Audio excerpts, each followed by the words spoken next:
राज्याची धाकटी पंढरी श्री क्षेत्र नारायणगडावरील वाद आणि विवाद, त्याचबरोबर उत्तराधिकारी नेमण्याचा एक वाद आज चर्चेला गेलेला आहे। गडावरती आज बैठक झाली आणि या बैठकीमध्ये गडाचे महंत शिवाजी महाराजांनी पत्रकार परिषद घेऊन दोन विश्वासांवरती काही आरोप केलेले आहेत।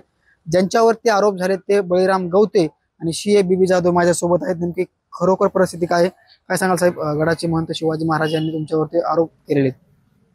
आज वैकुंठवासी महादेव महाराजांच्या पुण्यतिथीनिमित्त त्या ठिकाणी कार्यक्रम चालू असताना त्या ठिकाणी बाबांनी आमच्या दोघांवरती, बळीअप्पा गवते आणि माझ्यावरती आरोप केले की मी 5 वर्षाचे ऑडिट मागच्या केलेले नाही, मला ऑडिटसाठी घेतलेलं होतं।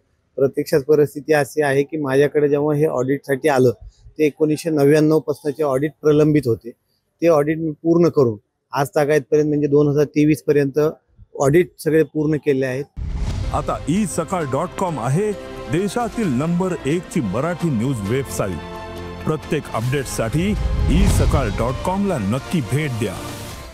ते धर्मदाय आयुक्त कार्यालयाकडे सुद्धा दाखल आहे, त्याच्यावर बाबांचे असतील अनेक बाकीच्या विश्वासांच्या देखील सह्या आहेत। मग असं असताना देखील हे आरोप का केले हा विषय।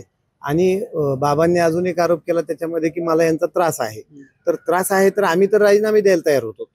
आम्ही तर महिनाभरापूर्वी त्यांना जाऊन भेटलो होतो, बाबा आमचा जर काही वाटत असेल तुम्हाला आमच्याकडनं काही हे होतं, आमच्याकडनं चुकतोय काही किंवा आम्ही नकोय तिथं, तरी आम्ही राजीनामे देतो, लगेचच्या लगेच राजीनामे देतो। परंतु बाबा म्हणले नाही तुम्हाला मी घेतले मदतीसाठी, मग कशासाठी राजीनामे देईल। एवढं असताना मग आज अचानकपणे हे काय का झालं आहे की अचानकपणे त्यांनी आमच्या अशा प्रकारचे आरोप केले। खऱ्या अर्थाने ह्या आरोपाला कुठलाही म्हणजे बेस नाहीये किंवा त्यात काही तथ्य नाहीये असं मला म्हणायचं। मात्र ज्या नारायणगडाच्या ऑडिटसाठी तुम्हाला गडावर तुमची नेमणूक केली होती विश्वस्त म्हणून असं महंतांनी म्हटलेलं आहे, मात्र गेल्या 10 ते 5 वर्षामध्ये गडाचं ऑडिटच झालं नाही असं देखील त्यांनी म्हटलंय।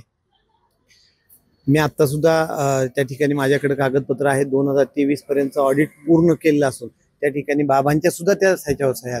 एवढंच नव्हे तर ते धर्मदाय आयुक्त कार्यालयात देखील दाखल केलेलं असताना मग अशा प्रकारचे आरोप का केले हा माझ्यासमोरचा एक मोठा प्रश्न आहे। त्याच्यामुळं याच्यामध्ये कुणी हे बाबांच्या तोंडून हे सांगायला होतंय हे काही कळायला तयार नाही। लवकरच ते पण पुढे येईल। आम्ही याच्यावर सविस्तर परत पत्रकार परिषद घेणारच आहोत। अनेक विषय त्या ठिकाणचे आहेत ते त्या ठिकाणी दाखवणार आहोत। गडाचं ऑडिट झालंय का? पण 2023 पर्यंत ऑडिट झालेलं मी तुम्हाला आताही दाखवलं, तिथेही आहे माझ्याकडे ऑडिटच्या कॉपीज, तुम्हाला कॉपीज पण देतो त्याच्याविषयी काही। आणि मी म्हणण्यापेक्षा किंवा मी एकट्याने म्हणण्यापेक्षा किंवा त्यांनी झालं नाही म्हणण्यापेक्षा धर्मदाय आयुक्त कार्यालयात ते दाखल आहे, ऑनलाईन आता दाखल होतं। त्याच्यामुळे मला त्याच्यामध्ये काही चुकीचं किंवा एखादी बाजू लपून ठेवायची म्हटलं तरी ठेवता येणार नाही किंवा कुणी चुकीचं सांगायचं म्हटलं ते सुद्धा सिद्ध होणार नाही। मग ह्याच्यावर काय विषय, या विषयावर चर्चा करण्यासारखं काहीच नव्हतं। त्याच्यासोबत गडाचे दुसरे विश्वस्त आहेत बळीराम गवते, तुमच्यावरती जे की गडावरती एक छत्रपती शिवाजी महाराजांचा पुतळा बसवायचा होता, मात्र ते पुतळा देखील बसवला गेला नाही आणि तुम्ही त्याच्यामध्ये आर्थिक व्यवहारामध्ये काही भ्रष्टाचार केला किंवा ते पैसे कुठे गेले त्याचा देखील ताळमेळ नाही असा देखील आरोप तुमच्यावर झाला। सर, साधारण पुतळा बसवायचं 2014 मध्ये ठरलं होतं। त्यावेळेस मी गडावर ट्रस्टी नव्हतो, एक भक्त होतो। मराठा क्लब म्हणून आम्ही एक छोटी संघटना स्थापन झाली, त्याच्या माध्यमातून गडावर भक्तीच्या ठिकाणी शक्ती असावी म्हणून पुतळा स्थापन करायचं मराठा क्लबनी ठरवलं होतं, बळीराम गवतेंनी ठरवलं नव्हतं। आणि त्याच्यामध्ये काही कार्यक्रम नारायण महाराजांचे पुण्यतिथीचे कार्यक्रम होते, त्यात काही नेते लोकांनी पैसे डिक्लेअर केले। कालांतराने ते काही सगळे पैसे भेटले नाही, त्यातली काही कमी रक्कम भेटली। सगळा लेखाजोखा मी मागच्या महिन्यापूर्वी बाबाला दाखवला होता, हिशोब दाखवला की 17 लाख रुपये जमा झालेले आहेत। आपण पुतळ्याला 36-37 लाख रुपये दिलेत, कुणी दिलेत नावासह वाचून दाखवलं बाबाला। ह्याच्यावर कोणाचा काय आक्षेप असेल तर आपण हे पब्लिश करू की एवढ्या लोकांनी पैसे दिलेत, एवढे लोकांचे पैसे राहिलेत ज्यांनी डिक्लेअर केले दिले नाहीत। आणि पुतळ्यावाल्याला किती पैसे स्पीकर मोबाईल लावून स्पीकर ऑन करून बाबांना मी ऐकवलं, तुम्हाला नोव्हेंबर-डिसेंबर मध्ये पुतळा देतो। हा लेट कसा झाला काय बाबाला सर्व माहिती।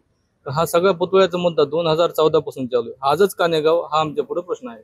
दुसरीकडे पाहायला गेलं तर नारायणगडावरती काही विकास कामं आलेत, मात्र ते विकास कामं तुम्हाला न मिळाल्यामुळे तुम्ही तिथं राजकारण केलं। हेच राजकारण येणाऱ्या काळामध्ये हेच उत्तराधिकाऱ्याच्या वेळी देखील तुम्ही राजकारण आणलं गेलं आणि संपूर्ण वाद आहे तुमच्यामुळे झाला असा देखील आरोप तुमच्यावर केला। मान्य सर, त्या 22 कोटी कामाच्या पैकी 17 कोटी कामाची ऑर्डर झाली 26/11/2024। उत्तराधिकारी कधी नेमला? आता मागच्या महिन्यात नारायण महाराज पुणे। आम्हाला कामाची वर्क ऑर्डर त्याला झाली 11व्या महिन्यात आणि आता वाद यायचा काय संबंध आला? त्याच वेळेस आम्ही टेंडर भरली नसते का? त्याच वेळेस आम्ही काम केलं नसतं का? वर्क ऑर्डर तर 11व्या महिन्यातली ना, त्याला कामं कशी दिली? बाबांनी आमची मीटिंग बोलवली गडावर, की एक गुत्तेदार आहे तो आपल्याला गडाला 3 कोटी रुपये देतोय 22 कोटी कामाच्या बदल्यात। आम्ही 1 मिनिटात हो म्हणलं, बोलवा त्याला काम देऊन टाका। त्याला बाबांनी बोलून घेतलं, बाबांनीच बोलवलं त्याला. हे 3 कोटी देतोय म्हणले की ह्याला काम द्यायचे, आम्हाला देऊन टाका. आमच्यातले एक विश्वस्त म्हणले नाही 2.5 कोटी दे. म्हणजे 2.5 कोटी दे, पण काम आम्ही एस्टिमेट प्रमाणे करून घेणार.